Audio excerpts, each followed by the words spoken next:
Welcome back to the channel. Today, we're taking a deep dive into an absolute icon of automotive history, the 1983 Volkswagen Beetle. A car that not only defined an era but captured the hearts of generations around the world. While production of the original Beetle began decades earlier, the 1983 model marks the end of an era in many markets.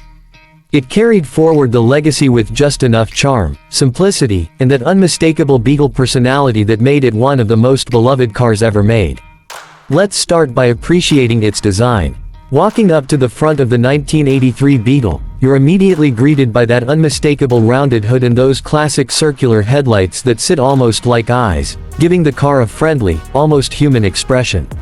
The chrome bumper glints under the sun, sitting beneath a minimalist front grille that serves more as a stylistic feature than a functional one, given the car's rear-mounted engine. There's something timeless about this design: simple curves, no aggressive lines, just pure, honest automotive form. Moving along the side, the profile remains as iconic as ever. The signature bubble shape is intact, with slightly flared wheel arches and smooth, flowing fenders. The doors are solid and heavy for such a small car, and you'll notice the simplicity in the trim work: thin chrome strips outlining the windows, traditional door handles, and the kind of hand-built character you don't often see anymore.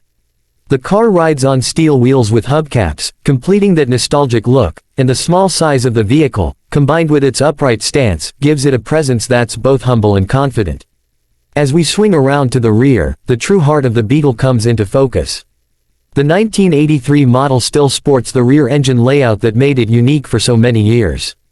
Pop open that compact engine bay and you'll find a 1.6-liter air-cooled flat-4 engine, a unit that's been refined over decades but still retains its mechanical simplicity.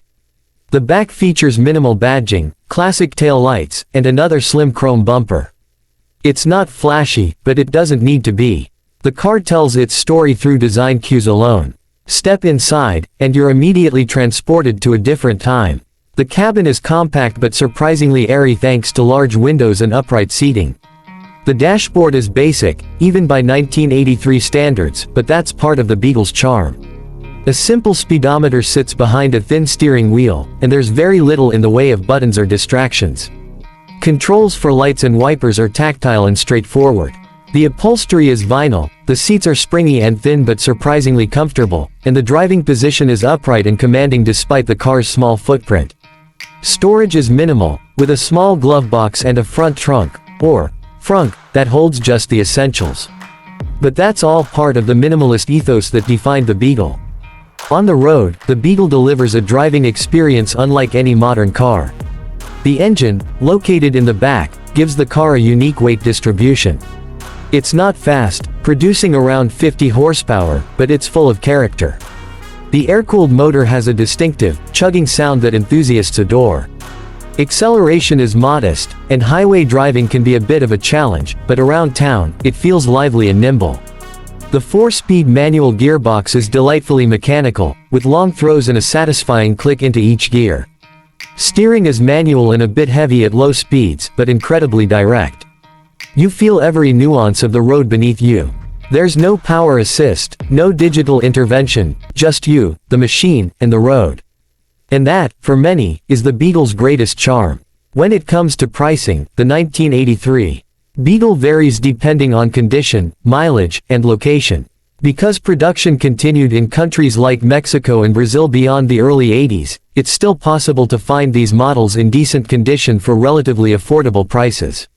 In the US, a well-maintained 1983 model might cost anywhere from $7,000 to $15,000, depending on originality and restoration level.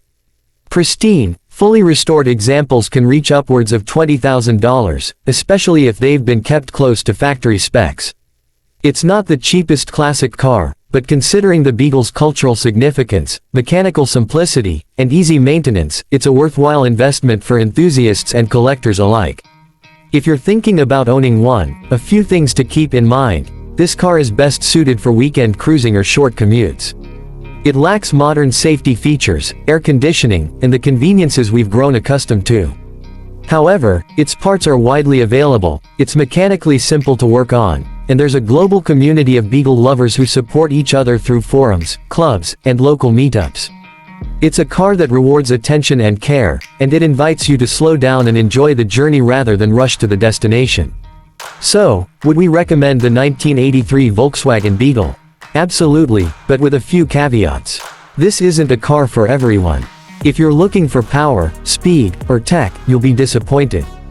But if you value character, simplicity, and a driving experience that feels analog and connected, the Beetle delivers in spades. It's more than just a car, it's a statement, a memory, and a little rolling piece of history. Thanks for tuning into this detailed look at the 1983 Volkswagen Beetle. If you enjoyed the video, make sure to hit that like button, subscribe for more classic car reviews, and drop a comment below if you've owned a Beetle or have a story about one. We'd love to hear it. Until next time, keep your engines running and your wheels rolling. See you on the next drive.